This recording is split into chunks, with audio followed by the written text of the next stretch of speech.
नमस्कार मंडळी, पुन्हा एकदा स्वागत आहे माझ्या शिवणकला संस्कृती या चॅनलवर. इथे मी काठपदर साडीचा ब्लाऊज डिझाईन करून दाखवणार आहे. नेहमीपेक्षा जरा ब्लाऊज डिझाईन थोडी वेगळी आहे आणि सुंदर देखील आहे. पटापट होणारा असा हा ब्लाऊज आहे. इथे मी सगळ्यात आधी कॅनव्हास पेपर घेतलेला आहे आणि पानगळा जो असतो तसा शेप याला मी देऊन घेणार आहे. अस्तरावर जी खूण केलेली आहे तीच मी इथे मार्किंग करून घेतली आणि परत एकदा दुसऱ्या साईडला मी कॅनव्हास पेपरवर पेनाने ती आखून घेतली. साईडचा जे कापड आहे कॅनव्हास पेपर आहे तो मी कापून घेतला त्याला आणि दुसऱ्या साईडने परत एकदा शिलाई देण्यासाठी देताना दिसला पाहिजे म्हणून त्याला मार्किंग करून घेतली. नंतर अस्तरचे 2 तुकडे जोडलेत. आता ही तयार केलेला जो गळपट्टीसाठीचा पॅच आहे तो इथे मी ठेवला. जरा जास्तच होत होता, तो टोक त्याचं कापून टाकलं. अशा प्रकारे सरळ अगदी मधोमध शिलाई घालून घेतली. त्यानंतर साईडचं कापड जे होतं ते कापलं आणि त्याला दुमडून शिलाई देखील केली.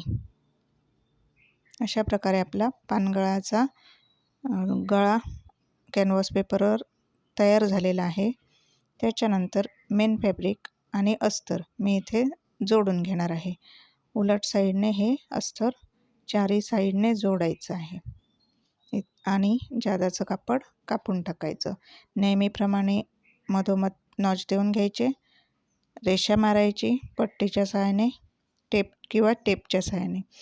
गळपट्टी तयार करून घेतलेली ठेवायची, साईडने शिलाई देऊन घ्यायची.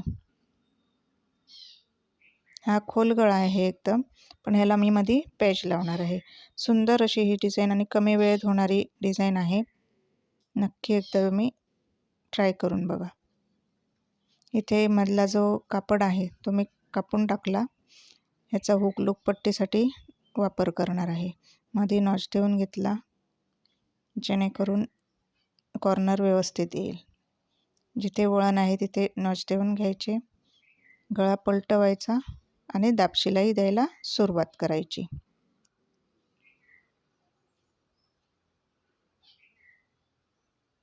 यानंतर आपल्याला मध्ये पॅच तयार करून लावायचा आहे. तो देखील प्लेन घेतला तरी चालेल, पण माझ्याकडे काठाचा छोटासा तुकडा शिल्लक होता, त्यापासून मी पॅच तयार करून घेणार आहे. इथे गळपट्टीच्या मध्ये जे कापड होतं तेच मी कॅनव्हास पेपरचं ते मी इथे वापरणार आहे. गळ्याची उंची मोजली, मार्किंग केलं आणि हा अशा प्रकारे कट करून घेतला. त्यानंतर काठाचा छोटासा तुकडा घेऊन त्यावर तो शिलाई करून घेतला, पलटवला आणि इथे हा पॅच झाला तयार. व्यवस्थित बसतो की नाही ते बघितलं. त्याच्यानंतर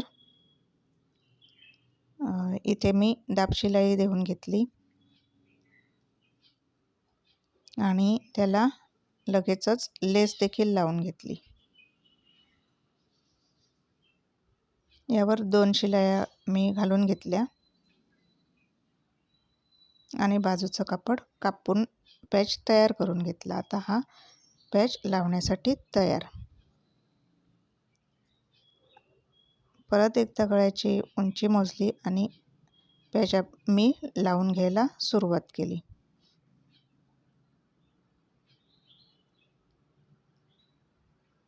यानंतर याला मी फिनिशिंगसाठी लेस लावली. लेस लावताना सावकाश लावायची, वळणावर व्यवस्थित सैल सोडायची लेस, त्यामुळे व्यवस्थित लागते आणि जिथे कॉर्नर येतील तेव्हा एक चूण द्यायची. यानंतर याला मी डबल शिलाई करून घेणार आहे. डबल शिलाई करून झालेली आहे आणि हा आता नेहमीप्रमाणे आपण टक्स मार्किंग करणार आहोत. शिलाई माया सोडून टक्स मार्किंग मी केलेलं आहे आणि याला डबल शिलाई करून घेणार आहे. यानंतर कमरपट्टी इथे जोडून मी घेतलेली आहे. त्यावर दाबशिलाई देखील केलेली आहे आणि हा ब्लाऊज तयार. आता त्याला लटकन पाहिजे होते म्हणून इथे मी दोरी तयार करून घेत आहे. सरळ कापड घ्यायचं आणि अशा प्रकारे दुमडून एक नॉट तयार करायची. साईडचं कापड मी इथे कापलं. जेव्हा धागे निघतात तेव्हा मी कापत नाही आणि अशा प्रकारे तीर घालून किंवा सुई मोठी किंवा विणकामाची सुई घालून परतवून घ्यायचं. परतवून झालेला आहे. आता एक हा काठ माझ्याकडे थोडासा शिल्लक होता, त्यावर मी हे लटकन ॲडजस्ट करणार आहे. जरासं तिरकस कापड ठेवलं आणि 2 इथे माझे लटकन तयार होणार आहेत. त्याला एका साईडने शिलाई घालून घेतली आणि इथे साईडचं कापड कापलं. त्याला पलटवायचं आहे.